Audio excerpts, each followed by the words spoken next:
Some of the most influential voices in MAGA, the same people who built his movement, are now openly saying that the Trump administration's handling of the Epstein files is a clear cover up.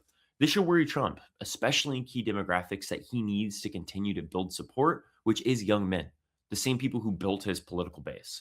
Today, we're going to be talking about how the Epstein controversy is crumbling the MAGA movement and how new data is showing that the political impact may already be happening. This political shift is not coming from Donald Trump's political opponents, it's coming from within his own ecosystem. According to reporting from the Daily Beast, Joe Rogan has publicly criticized the administration's handling of the Epstein files, calling the situation crazy and saying that the continued redactions make the administration look terrible. He rejected the claims that the controversy is a hoax and questioned why powerful names are still being shielded. What? Yeah, bro. Like the Congress people can go look at specific. There's Right. millions of files. You got to tell them which file you want specifically to look at. It's crazy. The whole thing is crazy because like why have you protected people? So we know Sultan Is your Ahmed bin Sulayem sent the torture video to Epstein. This is in 2009. So Epstein was saying that. Where are you? Are you okay? I love the torture video. Jeez. I am in China. I'll be in the US second week of May. What the fuck, man? And why is his name redacted? Why would your name be redacted if you're not a victim? Like, this is what's crazy about all this. Like, how come you redact some people and you don't redact other people? Like, what is this? This is not good. None of this is good for this No. administration. It looks fucking terrible. It looks terrible. It looks terrible for Trump when he was saying that none of this was real. This is all a hoax. This is not a hoax. Like, did you not know? Maybe he didn't know, if you want to be charitable. But this is definitely not a hoax. And if you've got redacted people's names and these people aren't victims, you're not protecting the victim. So what are you doing? Right. And how come all this shit is not released? Like, You would this, think that all of it would just yeah.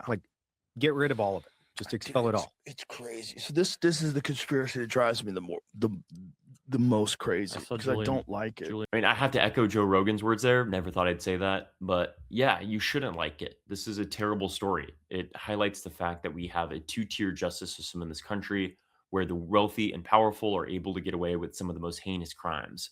This is completely unacceptable. And even people like Joe Rogan, who have spent months praising Trump and saying he's going to be a fantastic executive, are recognizing that, no, this is actually one of the most evil things that we've seen in modern American history.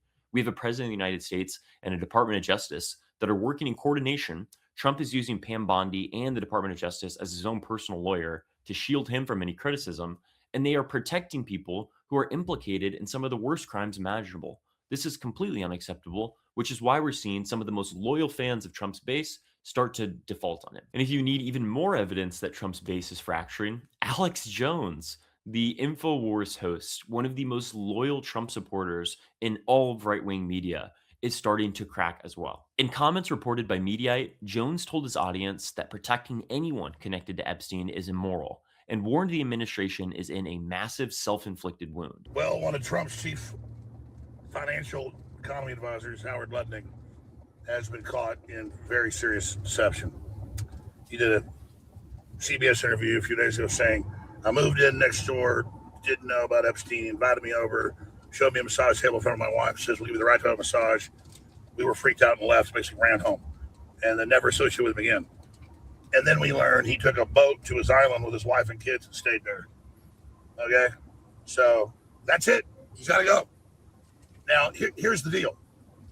We're not like the Democrats who protect the Clintons and Larry Summers and Les Wexler and all of them, because 99% of the people really doing stuff with Epstein that we know is bad, money laundering, all that, CIA operations going back to the early 90s, that's all been declassified even before this data dump.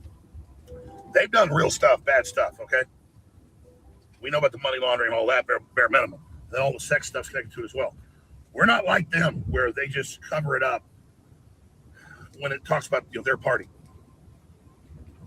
We have to expose it all. And yeah, 99% of it is Democrats doing bad. But Trump, because some of his friends are in it, has been involved in a partial cover-up. And that's all clear now. And I've done in-depth reports on it for hours and showed it all.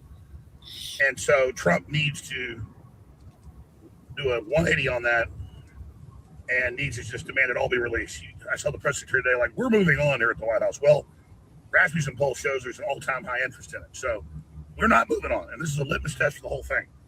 And everything I've talked about for 30 years plus has now been vindicated. So I like a lot of stuff Trump's doing, getting us basically out of the UN, killing the carbon tax. It's still funny that he's trying to put his own little spin on it. But Alex Jones, again, one of the most loyal Trump supporters in modern American history, is openly saying Trump is involved in a cover-up. He's trying to protect his friends. He will not release the full names of people in the files. And there are Democrats in there. I'm not downplaying that.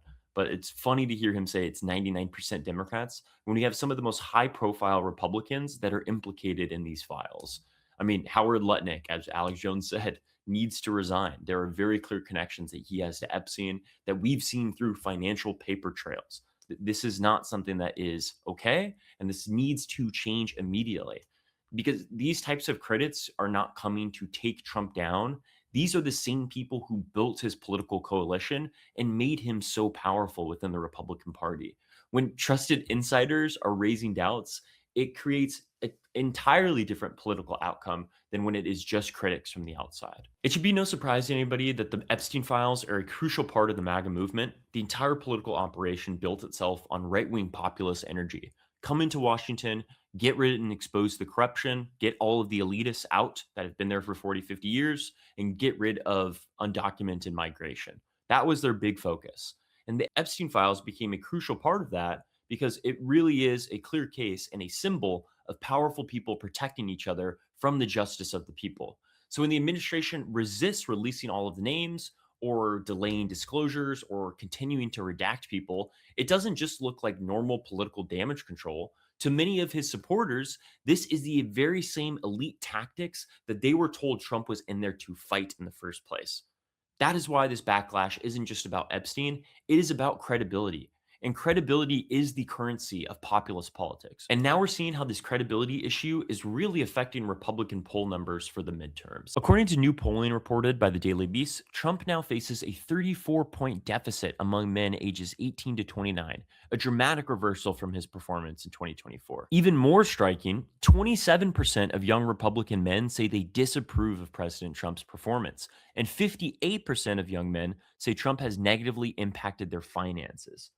The president also holds a 63% disapproval rating with young Latino men and 79% disapproval rating with young Black men. These are significant numbers. That financial frustration specifically has a huge impact on Trump's future political sway when it comes to endorsing Republican candidates. Because the political story here isn't just about Epstein, it is really about the rising housing costs, expensive education and debt, and slower wage growth that everybody is experiencing, including young men who built Trump's political campaign. So when young men have economic anxiety that is growing astronomically, paired with the scandal that's raising concerns about legitimacy and credibility and protecting elitism, that all creates political disillusionment, especially from a part of the base that was drawn to Trump's anti-establishment message in the first place. There was a reason why young men showed up in droves for Trump in 2024. They were facing rising costs. They were uncertain about their financial future. They had a desire for economic stability and opportunity, and they had frustration with the system itself. But when those expectations don't translate to genuine results or improved financial conditions, and at the same time, the administration appears to be protecting powerful figures, the core narrative is completely shutting down. The message was clear for these young men. The elites will be held accountable. Those that are making your lives more expensive, those that are bringing in more undocumented immigrants, those that are protecting corruption and protecting each other, all of that will stop when Trump gets in. And they're rightfully seeing now that all of that messaging was a lie. Trump is that figure that is protecting the corrupted elites. Trump is that figure who wants rising costs. He just said that he wants housing prices to remain the same, if not be more expensive for people who already own houses. None of this is looking good to those young men who saw economic opportunity or a financial future with Donald Trump's policies. They recognize all of that was bullshit. And that is starting to show in the polling data. According to new data from vote.org, 50,000 new voters registered in January. That's more than 5 times compared to the last midterm election cycle. And more than 88% of those new voters are under the age of 35. Now, that doesn't directly translate to one party, but what we do know is young people are politically motivated. The scandals that they're seeing, the increased cost of living, all of that is motivating people to mass mobilization.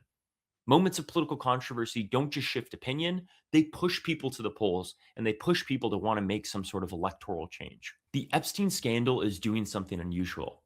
It's not just mobilizing those that are Trump's political opponents, it's creating fractures from within influential allies within the Trump movement. When we see these influential allies calling out Trump publicly, core supporters are losing trust in him, and new, younger voters are being mobilized to fight against the Trump administration, that's not a political scandal. That becomes structural failure for the Trump admin. Trump's biggest strength has always been loyalty. And if that loyalty weakens even slightly, it can completely change the electoral outcomes. With the midterm elections approaching, the Epstein scandal is not just how it's going to play in the news. It asks the question, will this credibility gap continue to grow within the MAGA coalition? Because soon, most MAGA supporters will recognize that the entire movement was built on bullshit.